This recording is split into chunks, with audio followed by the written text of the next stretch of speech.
Reka nongere mbasuhuze kandi mbahe ikaze mwese mudukurikiye. Turakomeje n'ubundi na za video zacu zivuga kuri Pi network z'uruhererekane turi gukora. Nkuko twabibabwiye ubushize tuvuga kuri Pi wallet ndetse na transactions, uyu munsi tugiye kuvuga kuri Pi network future prospects ndetse na potential cyangwa se aho imbaraga zabo ziri ndetse n'ahazaza hayo, turebe bimeze biti bigendanye n'imbere hayo ndetse n'ibiki baduteganyiriza haba twebwe aba pioneers ndetse nayo ubwayo muri rusange. Nibyo rero tugiye kuvugaho muri ino video, tugiye kureba kuri future prospect ya Pi network ndetse n'imbaraga zidasanzwe za Pi network muri bino bihe cyangwa se n'ibihe bizaza. Tudatinze rero reka dutangire twibaza nk'ibisanzwe, kubera iki zino future prospect ari iz'ingenzi, kubera iki dukeneye kumenya iby'ahazaza bya Pi network. Mbere na mbere kugira ngo tubyumve neza, mbere ko tujya muri Pi networks future, nyine ubwo mbere ko tureba neza iby'ahazaza ha Pi network, reka tubanze twumve neza impamvu ari iby'ingenzi kumenya izo prospect zayo. Reka dutekereze nk'aho uri gukina game igiye ifite amalevel runaka. Kuri ukina game imwe ukagenda uyanlocking ukayifungura ugakina n'ikurikiyeho, urebye ahazaza h'iyo game cyangwa se izo level utari wageraho, hari ubwo bigufasha kumenya decision uri bukore cyangwa se uburyo uri bukina uwo mukino ndetse na opportunity uzifitemo. Ibyo rero tubyirengagije gatoya, aha tugiye kurebamo future prospect enye z'ingenzi Pi network ifite. Icya mbere turi bureho ni mainnet launch. Ubwo ni ukulaunchingwa kwa mainnet, ariko n'ubundi turabizi ko enclosed yo yamaze kuba launched, ubwo hasigaye open mainnet. Icyo nicyo cya mbere. Iyi open mainnet launch ni kimwe mu bintu bya hatari twiteze mu hazaza ha Pi network, ubwo nyine ni mu byo tutari twageraho. Nyangane nakunze gutanga ingero nyinshi cyane ku games, ariko nuko ari cyo kintu n'ubundi nacyo kijya kironshingwa mu bice nk'uko nguko, kandi nabyo abantu tumenyereye cyane. Reka nugende ntanga urugero, mvuge ko ari nko gutangazwa cyangwa se kuririzingwa kwa game mu gihe yari imaze igihe iri muri testing bari kuyisuzuma.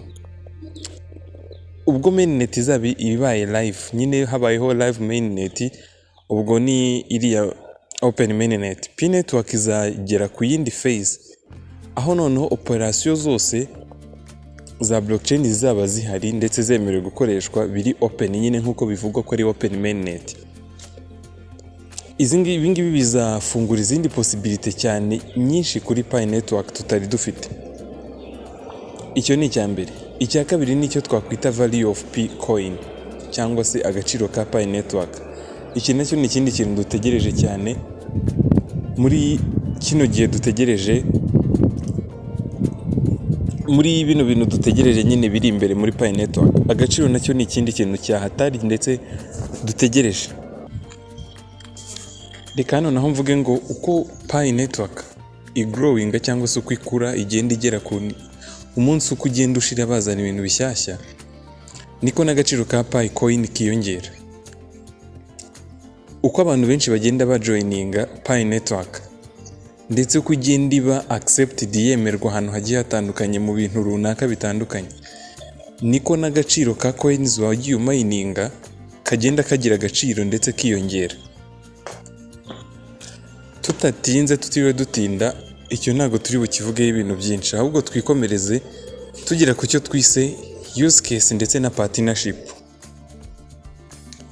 Ibi ngibi ngira ngo mujya mubona imishinga igiye itandukanye.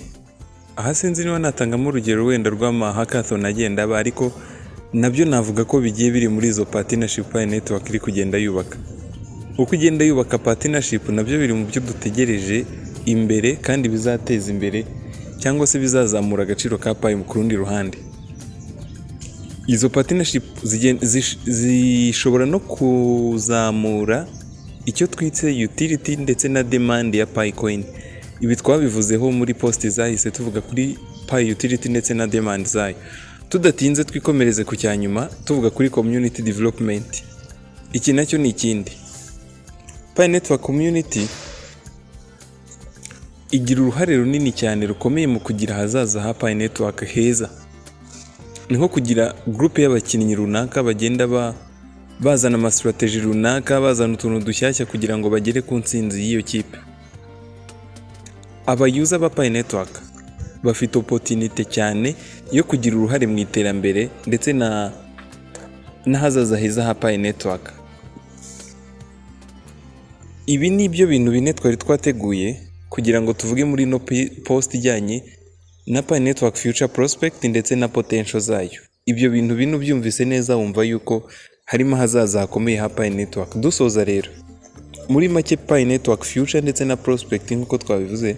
Future prospect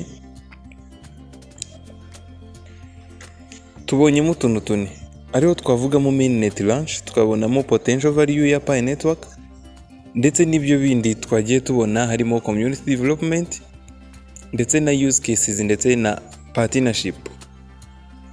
Nk'uko twakunze kubivuga, buri kintu cyose kumenya hazaza hacyo biragufasha kugira ngo umenye uko witegura ndetse n'uburyo ukomeza kukigendamo neza. Turabashimira mwese twabanye. Yari Robert nk'ibisanzwe muri Star Technology naho mu zindi post.